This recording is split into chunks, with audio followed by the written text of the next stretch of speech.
bonjour et bienvenue. Je suis Sandrine Planck et vous écoutez Les Nouvelles Filles de la Campagne. 2 fois par mois, je vais à la rencontre de femmes qui, comme moi, ont changé de vie pour tenter l'aventure en ruralité. Ce qu'elles ont en commun ? Elles ont redoublé d'audace. Pourquoi ?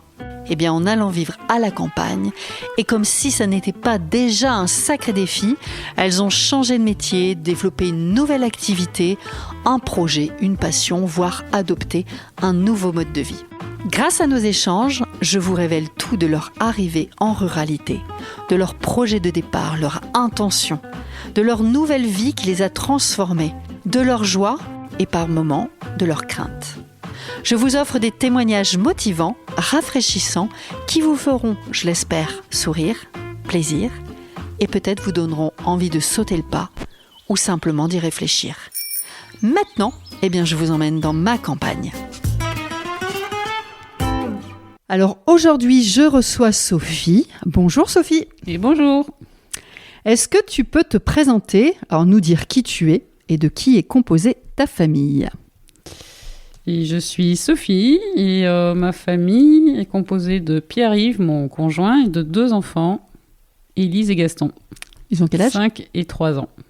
Alors nous vivons à Saint-Paul-la-Roche, en Dordogne. C'est dans une petite fermette que nous avons achetée il y a 6 ans, qui est entourée de nos jardins maraîchers, de la prairie aux chèvres, de prairies fleuries en ce moment, de l'étang et de la chienne.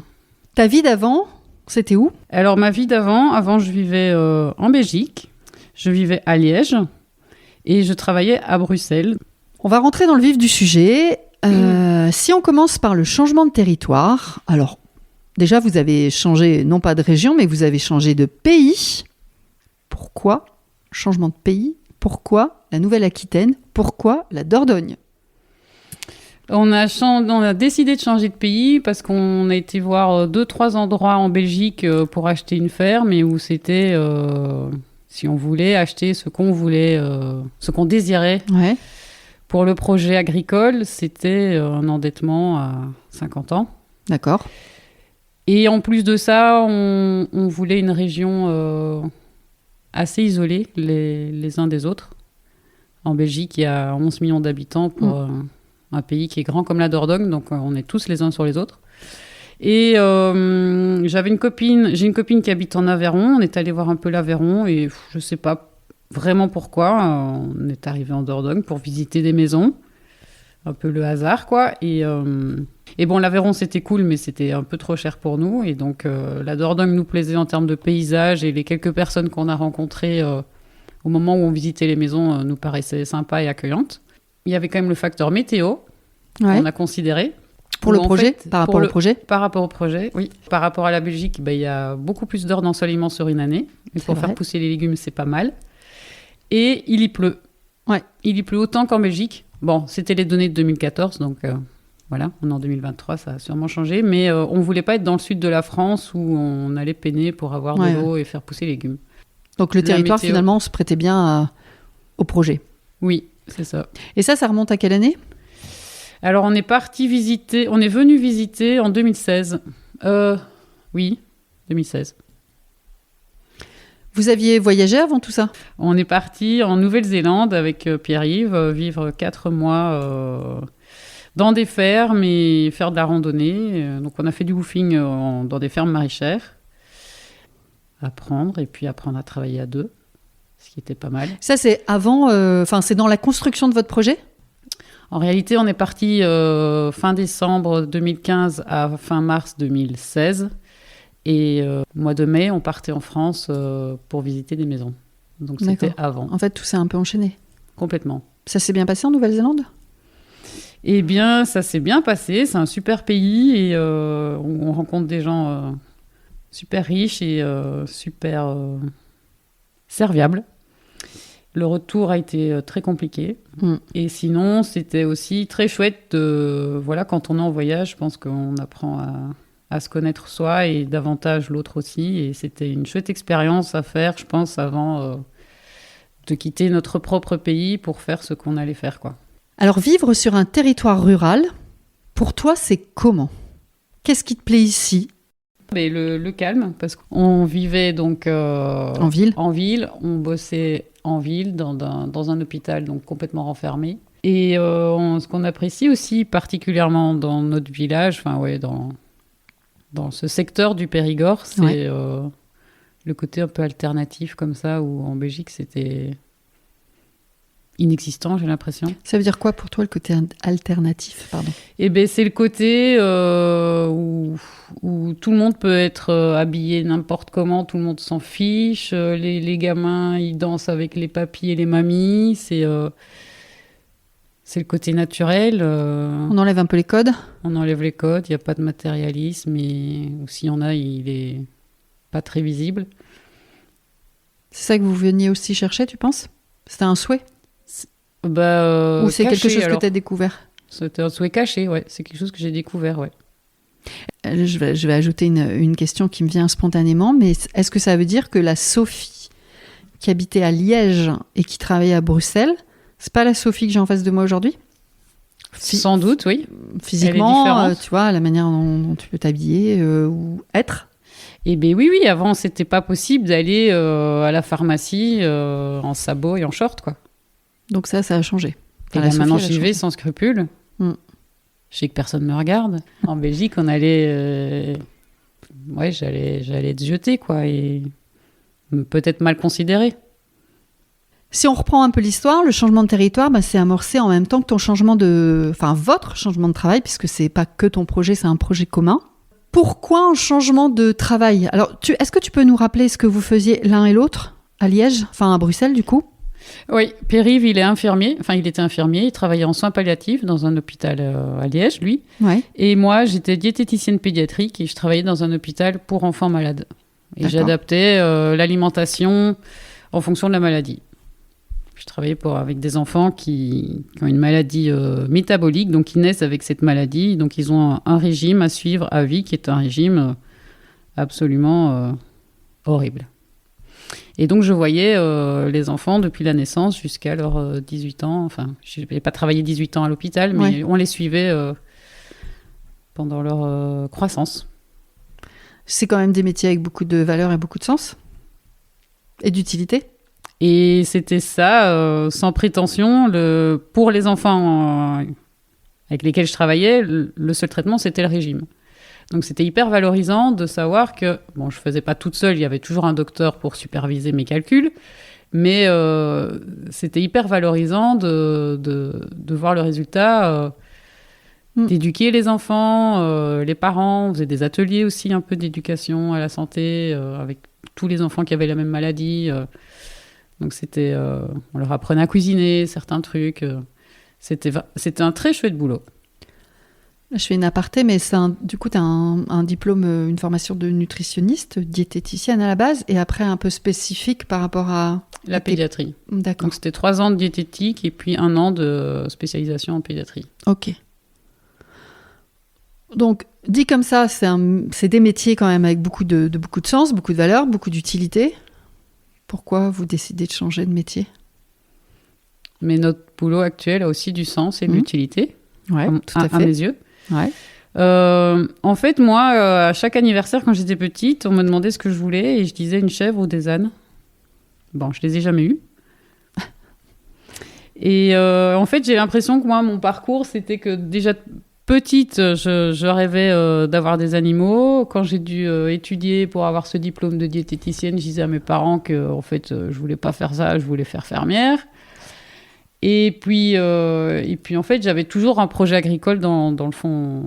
En tête? Oui, en tête. Dans ton cœur? Mais j'ai jamais voulu me lancer toute seule, en fait. Ça me faisait peur de me lancer toute seule en tant que femme.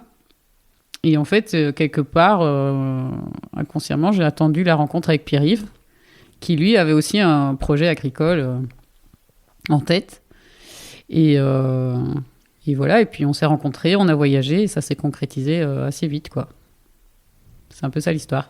Mais pour revenir au sens, donc avant j'étais diététicienne pédiatrique et j'aidais les gens à être en bonne santé grâce à l'alimentation, et maintenant on nourrit les gens, quoi. Donc il y a quand même une continuité. Il y a un lien, quoi. Ouais. Est-ce que ça a été dur de renoncer quand même à vos anciens jobs? Ça n'a pas été dur. Moi, mes collègues savaient que qu'à 45 ans, je voulais plus être sur mon vélo à Bruxelles parce que j'y allais en train et en vélo quand même. Donc, c'était sûr et certain qu'un jour, je partirais pour faire ce projet agricole. Alors, c'est toujours dur de quitter un lieu, évidemment, parce qu'on quitte une équipe, on quitte des patients. Pierre-Yves et moi, on s'est donné la chance de ne pas avoir de regrets. Ouais, plus tard. C'est ça. De se dire à 50 ans, mince, on n'a jamais fait ce qu'on voulait. Vous n'aviez pas les enfants à l'époque, hein? Non. Les enfants, c'était 2. Ouais. Comment ton entourage a réagi? Donc, quand je parle d'entourage, ça peut être ta famille, ça peut être tes collègues, tes amis, enfin voilà, l'entourage proche. Comment ils ont réagi à ce changement de métier et de territoire, ou de territoire et de métier? Bon, pour les parents, évidemment, c'était difficile de nous voir quitter le pays, puisque ça voulait dire éloignement, donc on peut comprendre. Mais compréhension totale pour le changement de métier. Sauf peut-être pour le papa de Pierre-Yves, qui est un enfant d'agriculteur et qui a vu ses parents travailler toute sa vie. Bon, c'était évidemment il y a 2 générations, mais donc pour lui, on allait réitérer un peu son passé, quoi. Donc lui, il a eu plus difficile, mais dans l'ensemble, ça s'est bien passé et mes amis trouvaient ça trop bien. Puis dans tous les cas, je pense que même si j'avais eu des réflexions venant de mes amis ou quoi, on était tellement décidés qu'on allait y aller coûte que coûte. Enfin, de mes amis ou même des parents. Enfin, s'il avait fallu écouter les parents, on serait resté en Belgique, mais on les a pas écoutés. Et on l'a bien fait. Ouais, je pense.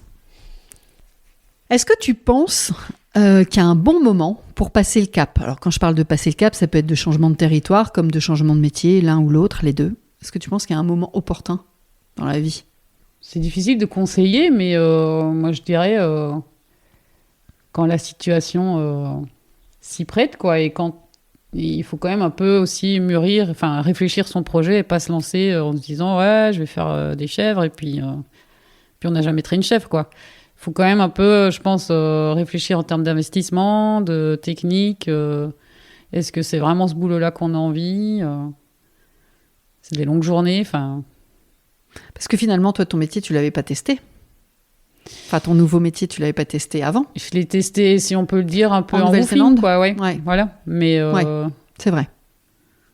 Ouais, il y avait quand même cette période transitoire où vous êtes allé vous mettre à l'épreuve.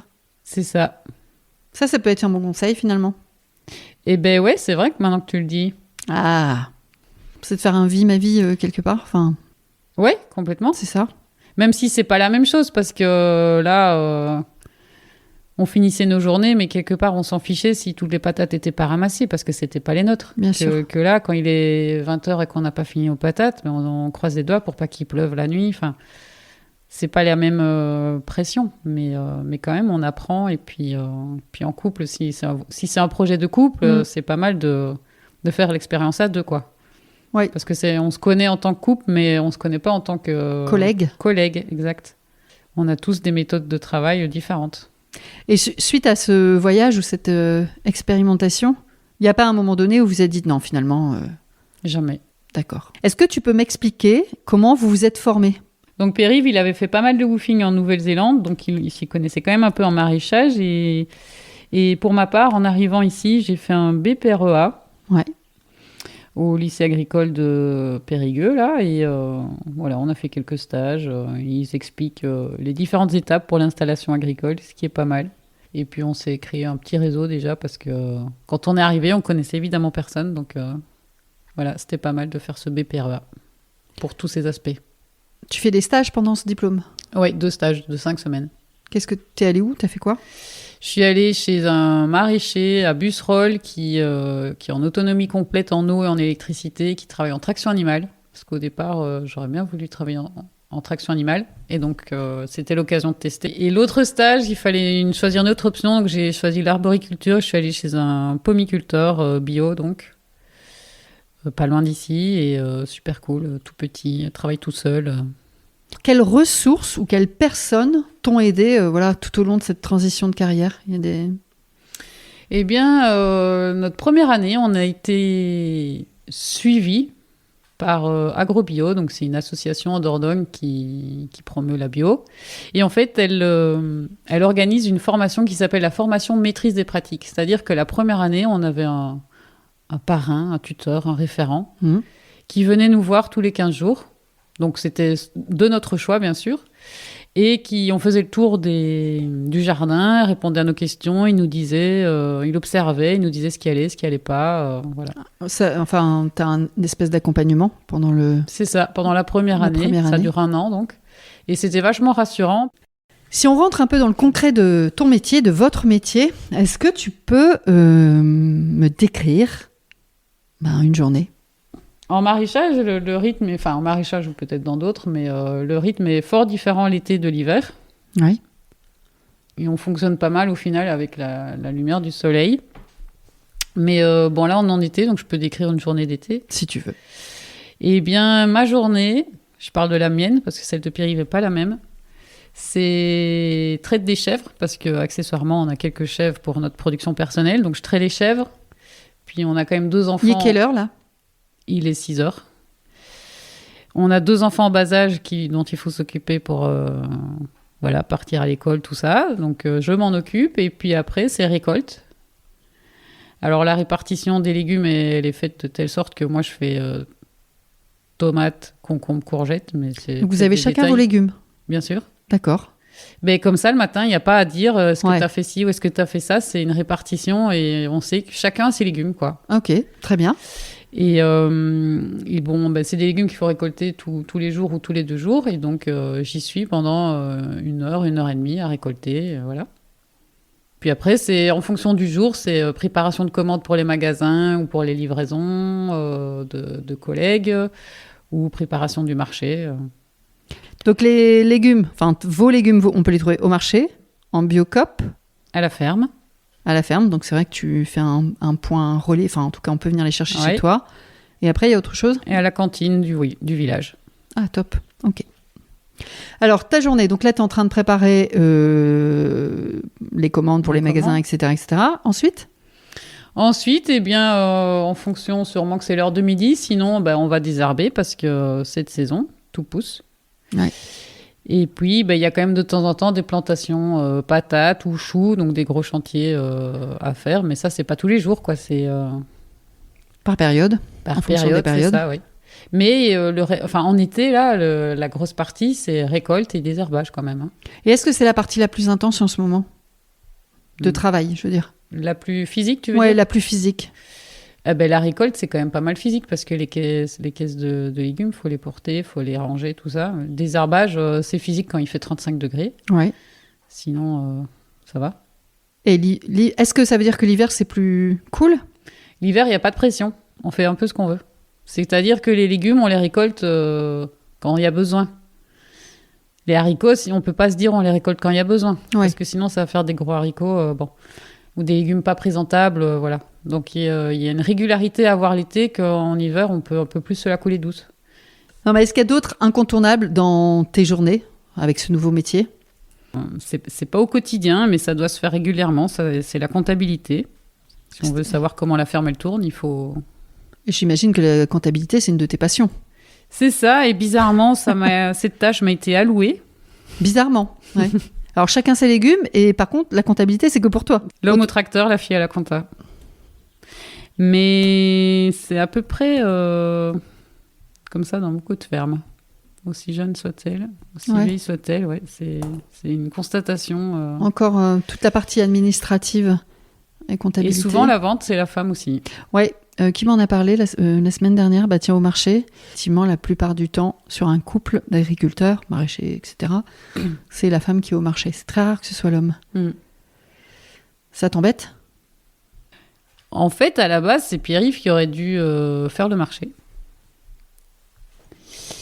Mais au moment où on a commencé le marché, donc en janvier de cette année, Pierre-Yves était dans les travaux de la maison et en fait ne pouvait pas consacrer autant de temps à partir. Donc on s'était dit, Sophie fera le marché au début et puis ce sera Pierre-Yves.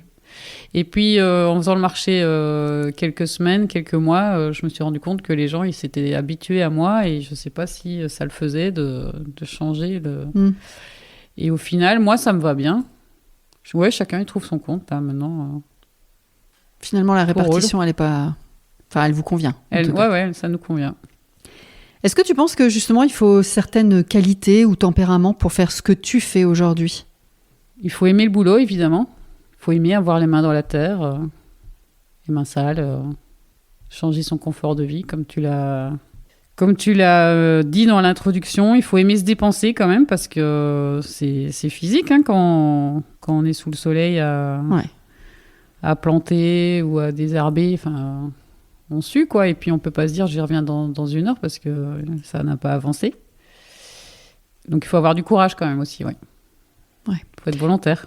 Tu t'attendais à que ce soit si dur ou physique, si je puis dire? Peut-être pas dur, mais physique. J'ai pas eu de mauvaise surprise. D'accord. T'étais préparée? J'étais préparée, oui. Est-ce qu'il y a eu, ou est-ce qu'il y a encore, ou peut-être pas du tout, des moments de doute? Le premier mois où on est arrivé en France, ça a été un mois particulièrement difficile pour moi à vivre. En fait, on est venu de Belgique en France à pied, ce qui nous a fait une transition donc en sac à dos. Une idée de Pierre-Yves et c'était justement faire la transition entre notre ancienne vie et la nouvelle, quoi. Pas venir en voiture pour dire voilà, on déménage, on change de vie. Une espèce de mini Saint-Jacques-de-Compostelle entre deux. Oui. Donc on a toujours beaucoup randonné tous les deux et donc c'était pas tellement un problème de marcher. Et puis on s'est dit, Pierre-Yves m'a soumis l'idée, j'ai accepté direct, de déménager à pied, quoi. Bon, après, on n'a pas déménagé à pied. On est venus tous les deux avec notre sac à dos. Après, vos affaires sont arrivées. Voilà, c'est ça. On n'a pas emmené notre frigo sur le dos. C'est ça. Mais donc, on a passé 40 jours donc, à marcher dans des conditions pas terribles. Dormir sur un petit matelas de 2 cm et se laver dans la rivière. C'était à quelle période de l'année, ça? On est parti le 26 mars, donc au tout début du printemps. Donc, il faisait très froid. Ouais. Des nuits où l'eau dans la bouteille était gelée. Mais c'était une super expérience. On a rencontré des gens qui nous ont accueillis, qui nous ont logés, qui nous ont fait à manger. Enfin, vraiment très, très, très chouette. Et puis une fois, donc on était arrivé à notre maison, on s'est couché dans la cour, heureux de notre truc, enfin arrivé chez nous, tout ça. Et puis le premier mois, là, ça a été hyper dur, quoi, de se dire, voilà, ça y est, en fait, la nouvelle vie commence. Le nouveau livre que tu allais ouvrir, c'était... T'avais du mal à ouvrir la première page? Ouais, mais en fait, je suis quelqu'un de très nostalgique dans ma vie et donc j'avais tous ces souvenirs avec mes copines voilà, il fallait vraiment que je tire un trait sur ma vie d'avant, surtout avec mes copains-copines, quoi. Ouais, je comprends. Et puis, une fois que ce mois est passé, eh bien, tout a roulé. Si j'ai des doutes au niveau du boulot, c'est pas des doutes, mais c'est que chaque année, on se remet en question, on fait un bilan l'hiver, puisqu'on a un peu plus de temps l'hiver que l'été, et puis on essaye d'améliorer nos techniques, de gagner du temps sur telle ou telle pratique, d'augmenter les parcelles, ceci, cela. Donc, ouais, on réajuste un peu chaque année. Ouais. Avec l'expérience que vous avez maintenant derrière. Voilà, oui. Est-ce qu'il y a un moment que tu as envie de nous partager, un moment important depuis ces années ici, là, sur le territoire, avec ce changement de métier? Ou une rencontre, peut-être? Alors, rencontre, en fait, nous, on a la chance, en tant que maraîchers dans ce secteur, à faire partie d'un réseau de maraîchers bio solidaire. Oui. C'est-à-dire que chacun a ses débouchés de commercialisation. Jusqu'à maintenant, personne ne marche sur les plates-bandes des autres. Et à côté de ça, quand il y a besoin de bouts de tuyaux ou de monter une serre, on est 10-15 direct chez l'un, chez l'autre. Et si je dois partager un souvenir, on était deuxième confinement, je pense. Et on était censé chacun rester chez soi, mais on était 15 à table chez nous parce qu'on venait de monter une serre. Et voilà. Ça, c'est un bon moment. C'était plutôt super. Ouais. C'était un super moment. Et en fait, c'est vraiment riche parce que si c'est pas pour des coups de main, c'est pour des questions sur des maladies sur les légumes ou... un partage. Voilà, partage de connaissances et d'expériences. Est-ce que tu penses que ça aurait été différent sur un autre territoire? Est-ce que tu penses que c'est propre au territoire, c'est propre à la profession? Est-ce que tu aurais... Je me suis toujours posé cette question. Ah. Si on était... Parce qu'avant d'acheter la maison qu'on a achetée, on a hésité avec une autre qui était du côté de Piégu, donc à une demi-heure d'ici. C'est plus bas? C'est plus haut. D'accord. Mais c'est toujours en Dordogne. Hein. Ouais. Et je me suis toujours posé la question, si on était allé là-bas, est-ce qu'on aurait rencontré des gens aussi accueillants et sympas J'ai pas la réponse. En tout cas, si on était resté en Belgique, je suis sûre que la réponse est non. Il y a des nouveaux projets à la ferme, Curmont ? Le projet de cette année, c'était que Pierre-Yves arrête d'être infirmier parce que Pierre-Yves va quand même continuer à travailler comme infirmier jusqu'au mois d'avril de cette année. Et à raison d'une journée par semaine, c'est pas ça ? De 12 heures par semaine. D'accord. Ouais. Et un des projets, mais on ne sait pas dans quel futur il sera, c'est d'ouvrir un atelier poule pondeuse. Donc d'avoir, là on a 6-7 poules pondeuses, c'est vraiment pas grand-chose, mais d'avoir une 50aine de poules pondeuses, ça c'est les maraîchages. L'objectif c'est d'avoir plus de poules ? Oui, c'est pas de les transformer, oui. C'est D'accord. Des poules pondeuses. Des poules pondeuses, ok. Un atelier de poules pondeuses. Je pensais quand même à un atelier coloriage pour les enfants. Non, un atelier poules pondeuses, ok. Très bien. Est-ce qu'il y a des obstacles auxquels tu as dû faire face en tant que femme dans ce nouveau métier et sur ce territoire ? Il s'avère que tu es un homme. Je fais la compta. Je recommence. Je sais pas pourquoi c'est fait. Et voilà. C'est la fin. Souvent à la fin, on craque. C'est maintenant qu'il faudra un peu de vodka. Ouais.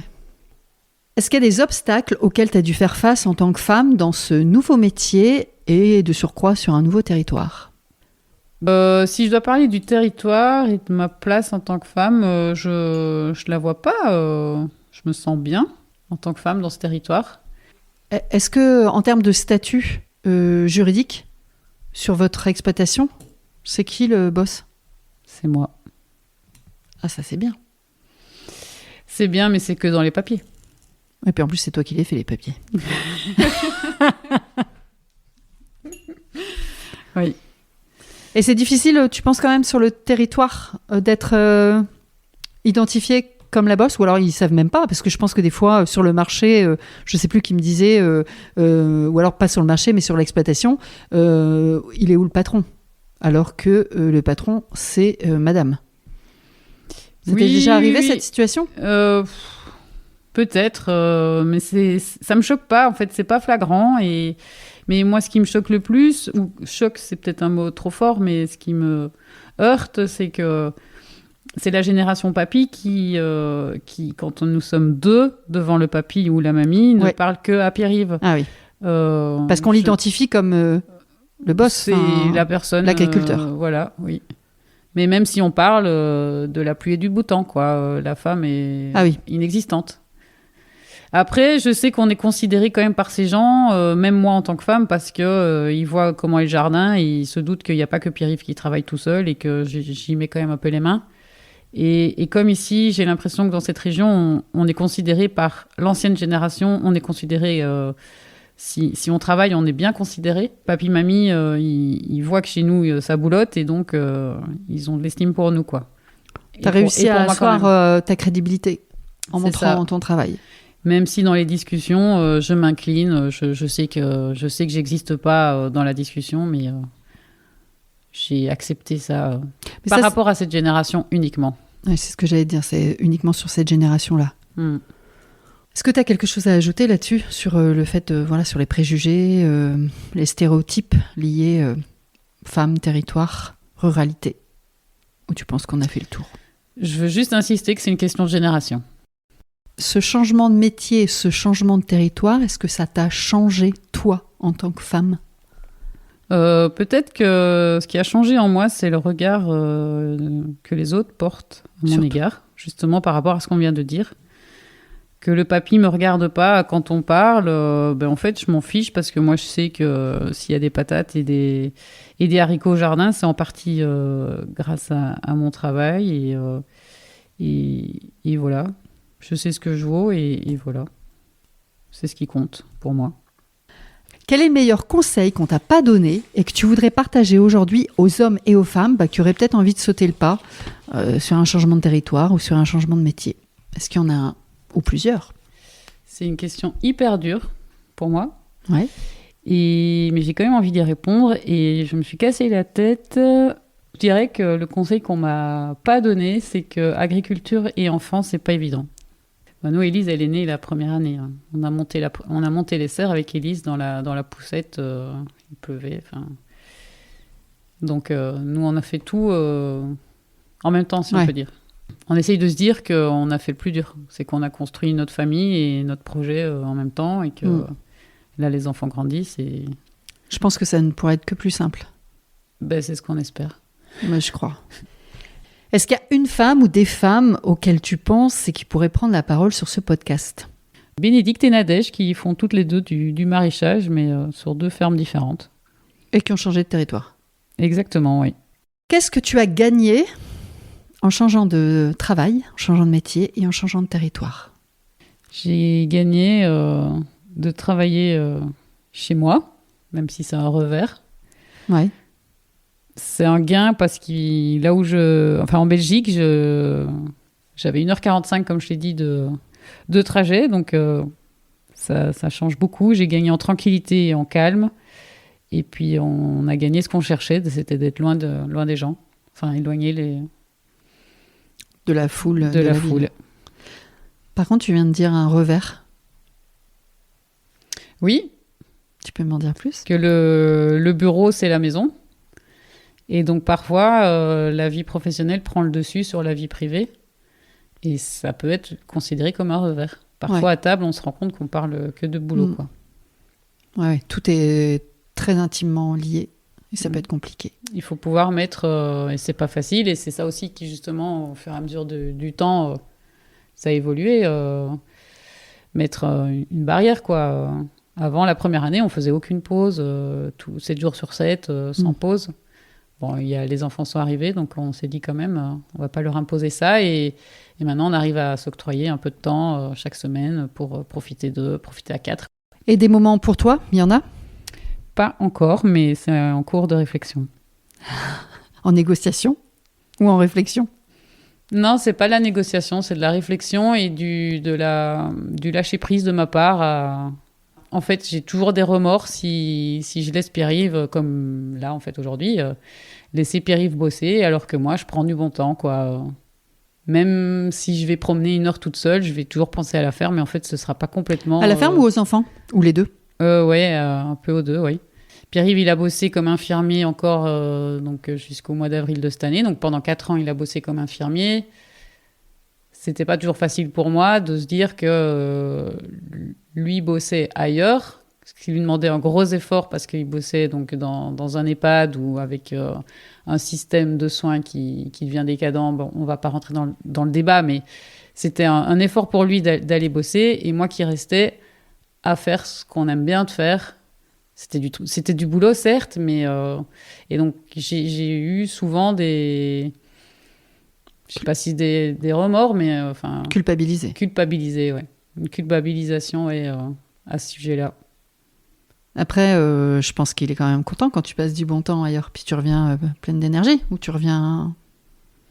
Enfin, tu vois, c'est une bulle d'oxygène aussi de s'octroyer un peu de temps pour soi, que ce soit le garçon ou la fille. Je pense pas que le problème vienne de lui. Non, c'est pour ça que je te le dis, droit dans les yeux.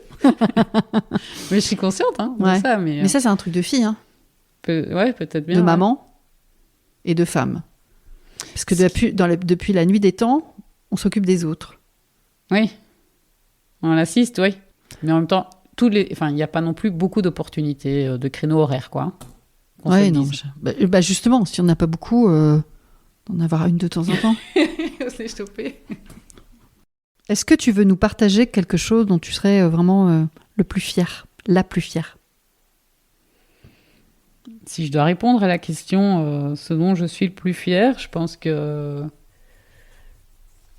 ce serait, je sais pas, si on a fait une photo quand on est arrivé, si on fait une photo maintenant, 6 ans après, se dire que c'est nous qui avons créé tout ça, voilà, c'est ça dont je suis le plus fier de ce que nous avons fait tous les deux, quoi. Sachant qu'il y a 2 petits-enfants aussi qui sont arrivés en cours de route. Ouais, et ça, c'est pas... C'est pas rien. Ouais, c'est pas rien. Si ta famille, elle était autour de la table avec nous aujourd'hui, à ton avis, qu'est-ce qu'elle te dirait ? Qu'est-ce qu'elle nous dirait ? Je pense que mes parents, ils diront qu'ils sont fiers de ce qu'on a construit, mais que quand même, on travaille beaucoup et pour pas grand-chose. Enfin, je veux dire, c'est assumé. Là, c'est assumé. Carrément. Complètement. J'ai l'impression que j'ai donné des bons côtés du métier, là. Oui. Mais parce que j'aime bien le métier. Bien sûr. Mais que travailler avec son conjoint, c'est pas toujours évident. Que parfois, le conjoint prend le rôle du chef et ça, c'est pas toujours facile à vivre. Quoi. Le conjoint d'un côté comme de l'autre. De l'autre, le conjoint ou la conjointe. Et que, comme je l'ai dit tout à l'heure, parfois, la vie professionnelle prend le dessus sur la vie privée et qu'il faut toujours faut pas toujours, mais il faut par un moment se recentrer sur le couple et sur mettre la vie professionnelle un peu de côté. Et... Ça veut dire aussi qu'il faut prendre soin de vous, à deux, et puis en séparer. C'est ça. Est-ce que ça veut dire aussi qu'il ne faut pas travailler ensemble ? Non, ça ne veut pas dire ça. D'accord. C'est une super expérience, c'est un projet, c'est une construction de quelque chose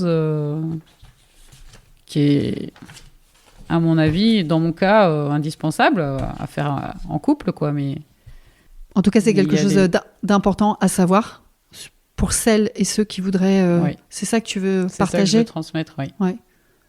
Ouais, que c'est pas parce qu'on connaît son conjoint ou sa conjointe qu'on le connaît comme collègue et qu'il y a, il y a des limites à mettre, enfin un cadre en tout cas. Et comme je disais tout à l'heure, on a chacun nos légumes, on a chacun nos tâches, ça paraît un peu... ça surprend au départ. Protocolaire, quoi, mais en fait, c'est top parce qu'on a tellement de choses dans la tête pour le jardin, pour l'administratif, qu'il faut se communiquer déjà. Si en plus de ça, il faut se dire... Aujourd'hui, j'ai fait ça. Ouais. Non, les choses, elles sont réglées. Chacun fait ce qu'il a à faire. Ça ne veut pas dire qu'on n'inverse jamais les rôles s'il y a un besoin, mais au moins, ça tourne comme ça, quoi.